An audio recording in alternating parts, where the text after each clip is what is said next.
We are back with episode 5 of the Jake Longoria podcast. Today we have the co-captains of the county-winning Sacramento Country Day School mock trial team, Jack Christian and Gabi Alvarado. So they're here to talk about their journey to states for the first time ever in school history, guys.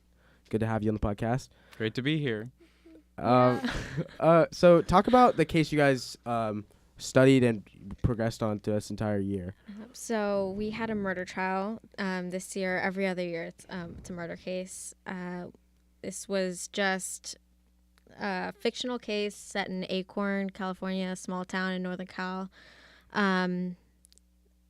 Someone was beat to death with a walking stick or a tree branch. We don't know. And there's just a bunch of circumstantial evidence.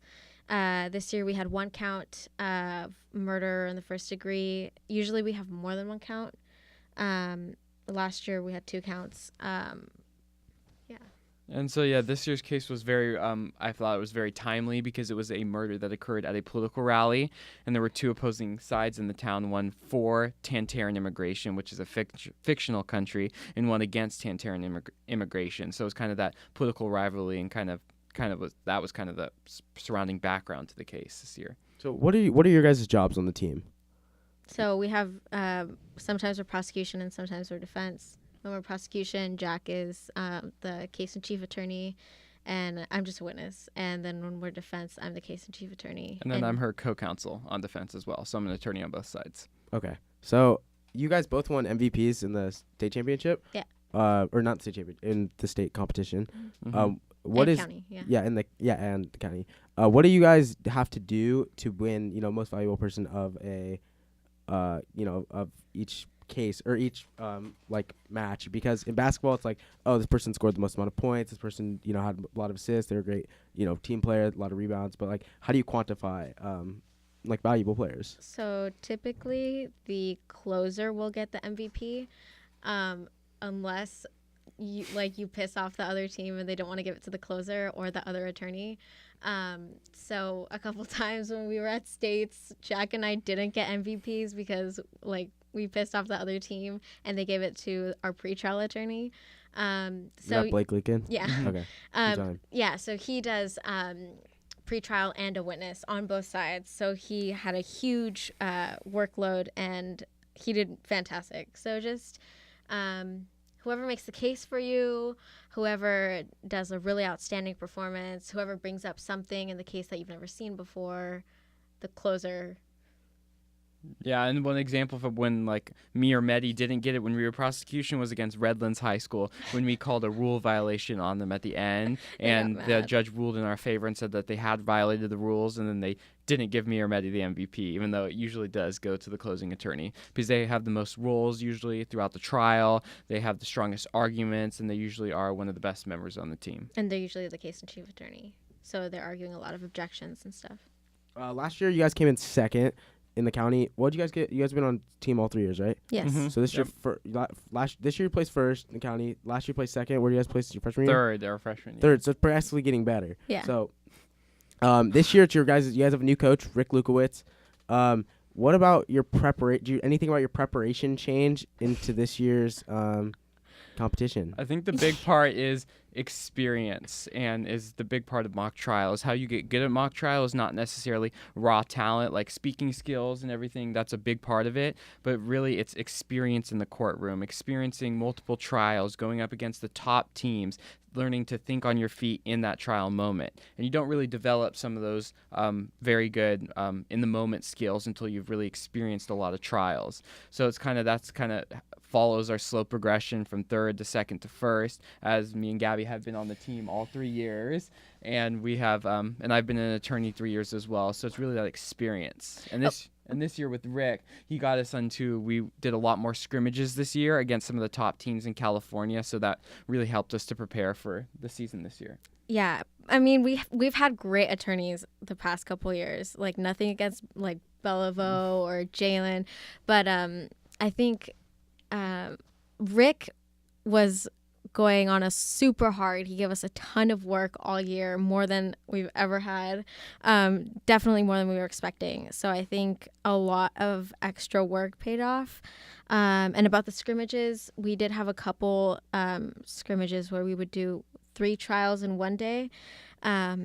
And those were super intense and just kind of gearing us up for competition. And because we have such a small team, on one of those 3 trials in one day, I ran the entire prosecution team by myself. He's just bragging. So it's just Don't listen to him. it was experience like that helped prepare us You don't for have to listen to him. the year. So 13th in the state this year. Where are you guys looking next year? You guys win the state? No. That's what we hope to. No, we bring won't. us up in the rankings. So like this year was just, we had never been to states before. We'd never experienced before. It's a very different from the county competition. The 'Cause only we're- person who came with us who'd been to states before was Rick. Yeah. So Has he our ever- what's the highest he's ever placed in the state? Is he only Second. He's only competed in Sacramento or in California?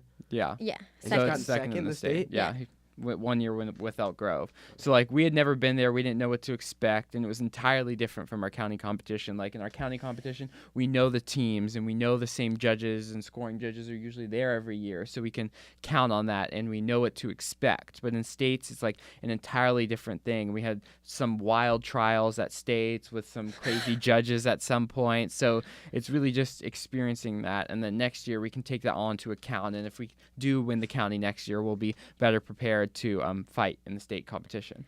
And you know at states that everyone there is better than you are or as good. And so some of the teams we've scrimmaged before or we saw at beach ball, this tournament we went to in October, and they were like so much better than us, and it's pretty daunting. But I don't think they were that much better than us, to be honest. Like we had a tough first round at the state competition, a very close one, and we drew randomly. It was a random draw, and we drew one of the top teams. So that was when we did lose and get ourselves out of the state championship, because once you lose once, you will not make it to the finals. So that's just that. But overall, we competed very well. And the 2 top teams that were in the state championship, the final, Shasta and Tamalpais, we scrimmaged them both during the year. We scrimmaged Tam once and Shasta twice, and we could have easily competed with them if we had been there. But that's just how it works out. I mean, you expect to like win or get really far in county, and then when you're at states, you're just like